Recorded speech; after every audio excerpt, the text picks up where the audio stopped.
आज इस वीडियो में हम बात करेंगे सेल्फ अवेयरनेस के ऊपर।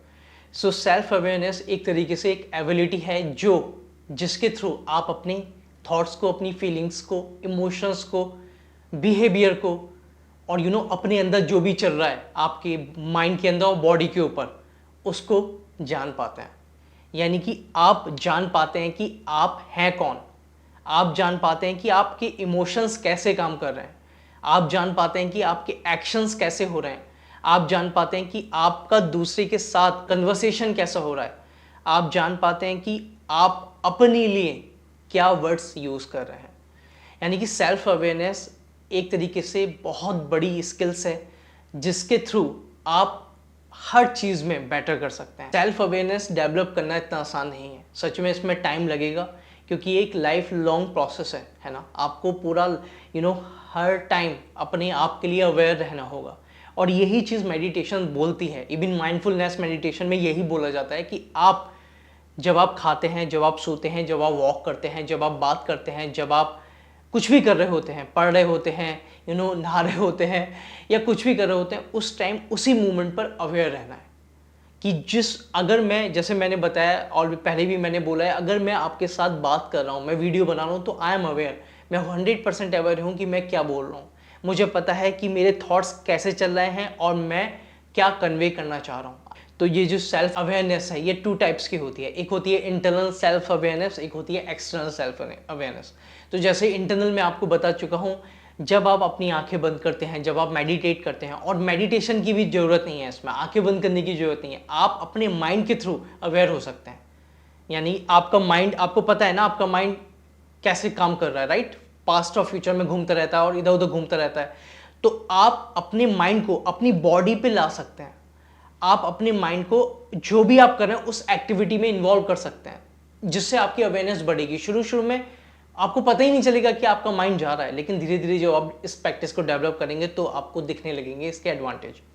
तो ये 2 टाइप्स की होती है, एक होती है इंटरनल और एक होती है एक्सटर्नल। तो इंटरनल, जैसे मैंने आपको बताया, जब आप अपने थॉट्स के लिए, अपने बिहेवियर, अपने इमोशंस, अपनी फीलिंग, इन सब चीज़ों के लिए अवेयर रहते हैं, तो वो इंटरनल सेल्फ अवेयरनेस कहलाती है। और ये सबसे पावरफुल है compare to external self awareness के। एक्चुअली एक्सटर्नल सेल्फ अवेयरनेस इतना मैटर नहीं करता जितना मैटर इंटरनल सेल्फ अवेयरनेस करता है। अगर आप इंटरनली अवेयर हो गए ना, तो एक्सटर्नल वर्ल्ड में अवेयर होना कोई बड़ी बात नहीं है। आपका फोकस भी बढ़ेगा, आपकी कंसंट्रेशन पावर भी बढ़ेगी, आप हर चीज़ में बेस्ट करते रहेंगे क्योंकि आप अंदर से स्ट्रांग हो गए हैं, आप अंदर से अवेयर हो गए हैं, एक एक इमोशंस को आप समझ रहे हैं, एक एक फीलिंग्स को आप जान रहे हैं, राइट? फिर भी अगर बात करें एक्सटर्नल सेल्फ अवेयरनेस की, तो वो ये होता है कि जब हम किसी से कन्वर्सेशन करते हैं, जब हम किसी रिलेशनशिप में होते हैं, जब हम हमें कोई फीडबैक देता है, जब हम अपने थॉट्स को कन्वे करते हैं दूसरे के आगे, तो उस टाइम हमारे साथ क्या होता है, तो वो हमारा एक्सटर्नल सेल्फ अवेयरनेस। अब बात करते हैं अवेयरनेस। चला advantage, first point, improve emotional intelligence. जी हाँ, आप सेल्फ अवेयरनेस की हेल्प से अपनी इमोशनल इंटेलिजेंस को इम्प्रूव कर सकते हैं। यानी आप अपने इमोशंस के लिए अवेयर रह सकते हैं। आपके इमोशंस फिर आपके कंट्रोल में होते हैं। आप किसी और को कमांड नहीं देते हैं कि वो आपके इमोशंस को कभी भी ट्रिगर कर देता है और आप पागलों की तरह नाचने लगते हैं। हमारे साथ यही होता है, हमने अपने इमोशंस दूसरे के हाथों में दे दिए।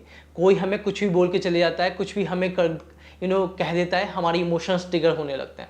लेकिन जब आप सेल्फ अवेयर होते हैं तो आपके इमोशंस आपके हाथ में रहते हैं। Second point, better decision making.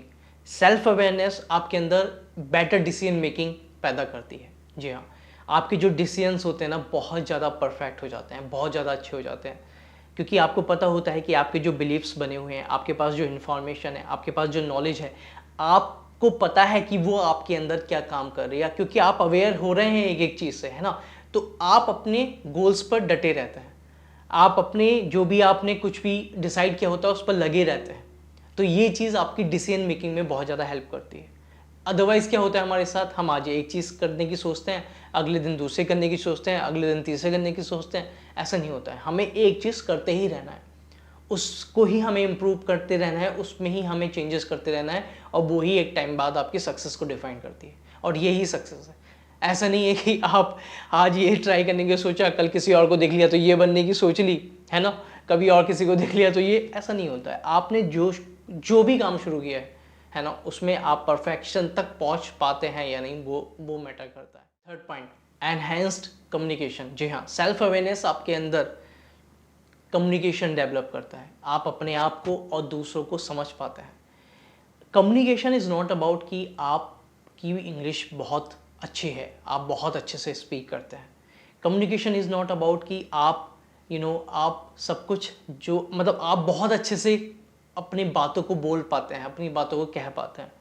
मैं ये नहीं मानता कि ये कम्युनिकेशन है। कम्युनिकेशन है कि आप दूसरे के वर्ड्स को, दूसरे की फीलिंग्स को समझते हैं या नहीं, ये कम्युनिकेशन है। कम्युनिकेशन वर्ड से नहीं रिलेटेड होती है, कम्युनिकेशन होती है फीलिंग्स से, कि आप दूसरे के बातों को, दूसरे की फीलिंग्स को कनेक्ट कर रहे हैं या नहीं, समझ पा रहे हैं या नहीं, है ना। तो अगर आप सेल्फ अवेयर होते चले जाते हैं अपने लिए, तो आप फिर दूसरे के लिए भी अवेयर होते चले जाते हैं। आपको समझ में आता है कि जैसे मेरे साथ प्रॉब्लम हो रही है, जैसे मेरा माइंड काम नहीं कर रहा, जैसे मेरी थॉट्स मेरे कंट्रोल में नहीं है ना, मेरी फीलिंग्स मेरे कंट्रोल में नहीं है, इमोशंस कंट्रोल में नहीं है, उस बंदे के साथ भी यही हो रहा है। तो आप फिर अपने आप को ही नहीं समझते, दूसरे बंदे को भी समझने लगते हैं। तो ये चीज़ अपने अंदर से शुरू होती है। इसलिए कम्युनिकेशन, अगर आप एक अच्छा कम्युनिकेशन करना चाहते हैं दूसरों के साथ या किसी के साथ भी, तो सबसे पहले सेल्फ अवेयरनेस आपके अंदर डेवलप करनी पड़ेगी।